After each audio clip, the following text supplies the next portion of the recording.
Hello and welcome to a short video where I will seize the opportunity to present you the Segway B110S, which I had the pleasure to own for 1.5 years, and I decided to sell the motorcycle, and in this video we'll find out why. Reasons why I bought it first, or why I considered to buy it. I work in an office that is about 1 hour away by public transportation, by train, from the place that I live. The train station is about 20 minutes, 15 minutes to walk, and it's quite a still climb to get to our home. And I was considering an electric motorcycle to commute, to get very quickly in the morning to the train station and very quickly back home when I'm going home.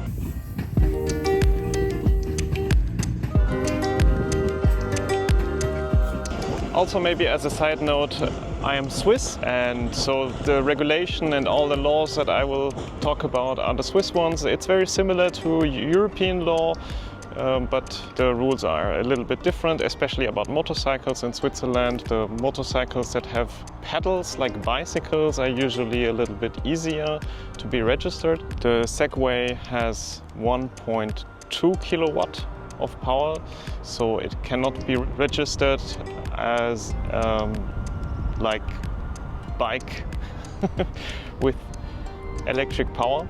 It has to be registered like a motorcycle, so you also need a motorcycle license to drive it, which is a little bit silly, but this is how it is in Switzerland. It also means that even if you buy the 25 kilometers per hour version, you cannot use it in special areas that are reserved for bicycles, so you cannot use it on bicycle lanes. You cannot cross any place that is prohibited to motorcycles, so it is a little bit more restricted in usage. You also need to wear a helmet. That's why I have this handy top case, so I can always have a helmet with me. I mean, even on a bicycle you should wear a helmet, obviously, but in this case you need a registered motorcycle helmet, so it's also a little bit inconvenient.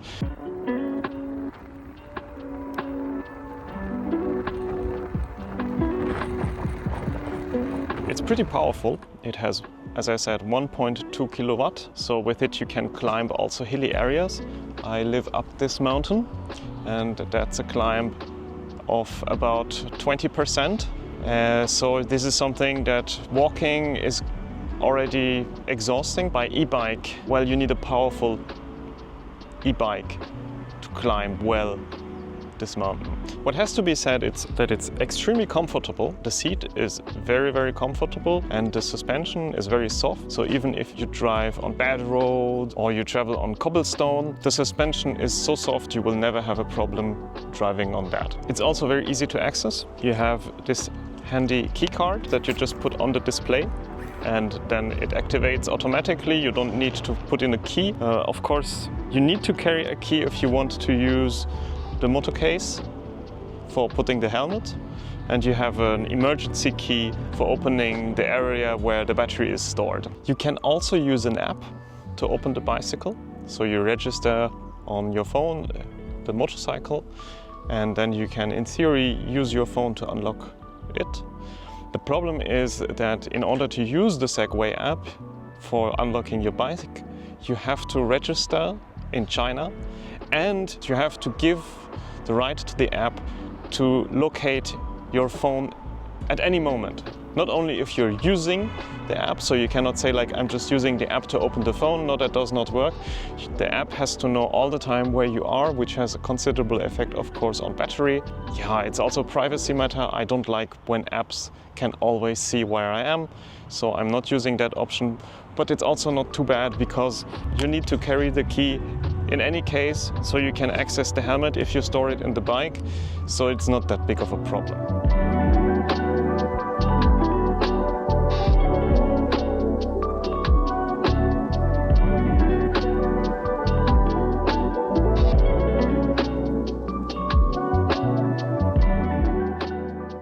So as you can see, it has a very easily readable display.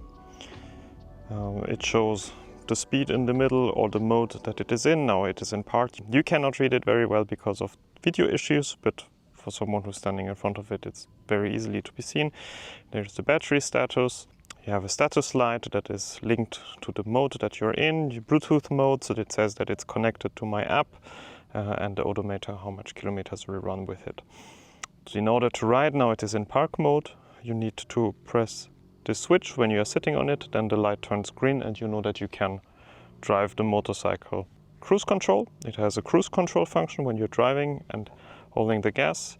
You can set the cruise control button and the light will turn blue, and the scooter or e-Moped and the e-Moped will hold the speed that you're currently in until you brake or accelerate.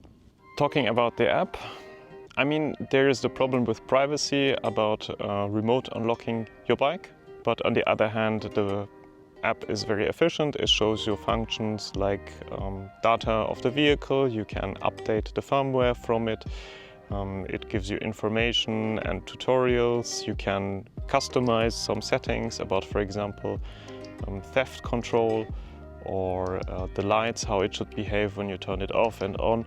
So overall it's not bad. I've seen far worse integration into apps. Something that is very odd is the speed is only displayed until 45 kilometers per hour. This is the 45 kilometer per hour version. But if you're driving faster than 45 kilometers per hour, for example, if you're running downhill, it will always show you 45 kilometers per hour. So you have no idea how fast you're actually running, and this is not extremely helpful.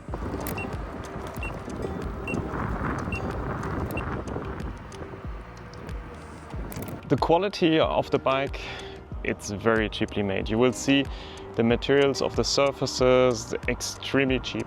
There is already, just after 200 kilometers, lots of scratches on the display just from touching with the NFC key card. Also some other surfaces of the bike, you feel like you touch them once a little bit hard and they immediately are broken, or maybe not broken, but they are worn. The bike stand is rusted already just from touching it with the shoes. I mean, you get what you pay for. The bike is, I think, 1,600 euros or something like that, plus taxes. That's not very expensive for a bike that has this amount of power. E-bikes are very quickly more expensive if they have a powerful motor. So yeah, it's a cheap means of transportation. Probably it's made for being used 2 to 5 years and then you throw it away. I mean, it's not an investment that you will do for 10 years. One nice feature is that it has a USB outlet, so you can in theory use it to charge your phone if you find a place where to put it. Because the problem is that the handlebar design is very odd. I tried at least 3 different mounting systems to put my phone, like as a navigation system or so. None of them works because of the odd shape and the inconveniences of the handlebar. Like an electric car, it has also a recuperation mode. So when you're coasting downhill, for example, the bike will slow itself a little bit and try to brake and put the power back into the battery. This only works for very low speeds consistently, like if you're coasting down the hill with 20 kilometers an hour and the hill is not too steep, then you will notice that. But after 30 or 40 kilometers an hour and when the hill is a little bit steeper, then you will notice it, like try to brake for half a second and then stop again and then brake again. And the effect is quite homeopathic, so it does not really charge the battery considerably, and since it does not use so much power and you can just charge it overnight, no problem. What's quite odd is that the charging cable is very short. So I don't know how Segway thinks you will put the charger. You cannot lie it on the floor, you cannot put it standing up because the feet are on the side. So it's just a very odd and cheap design too. And another problem is that after some time the fan of the charger turns on. So you do not want to have this at home. In your living room or in your office when you start working or watching a movie and then suddenly the charger goes like that's, yeah, just try to keep it in the garage. The brakes are pretty good. You can brake very easily. It's hydraulic braking, it works very well. You can stop very quickly, there is nothing to be complained about that.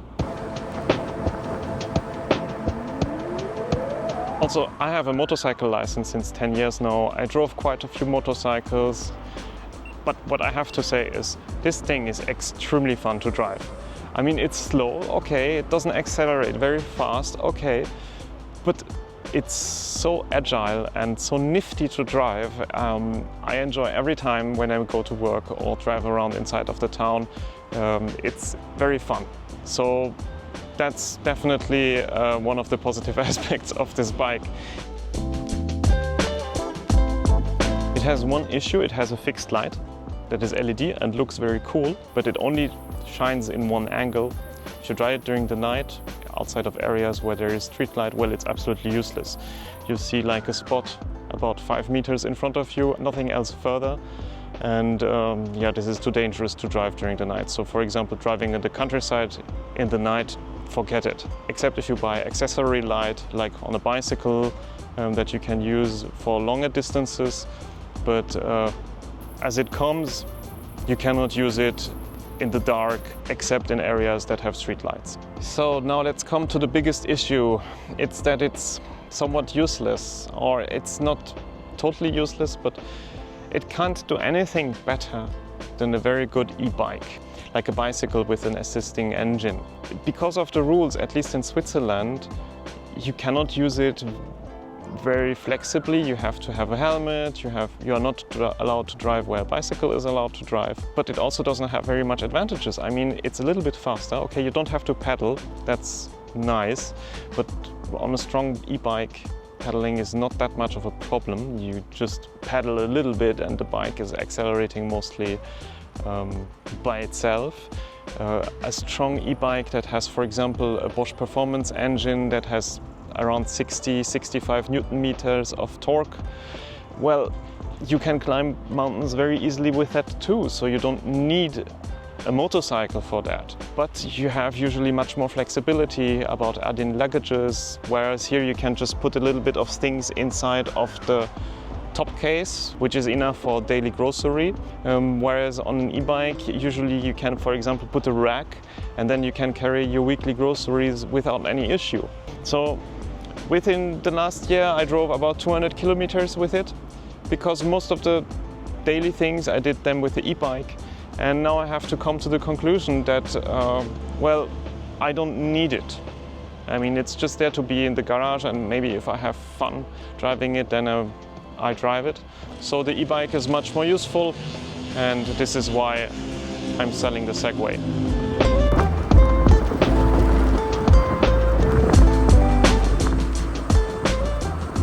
So before selling the Segway, I was thinking to make this small video so that you can also hear about it in case you want to buy it, the Segway. And I hope that these experiences were useful to you, whether my situation and my use case for that is the same as for you, that you have to know about yourself. It's a very good value bike, but it has its downside, that's for sure. And overall, in my opinion, it's not better than any bike.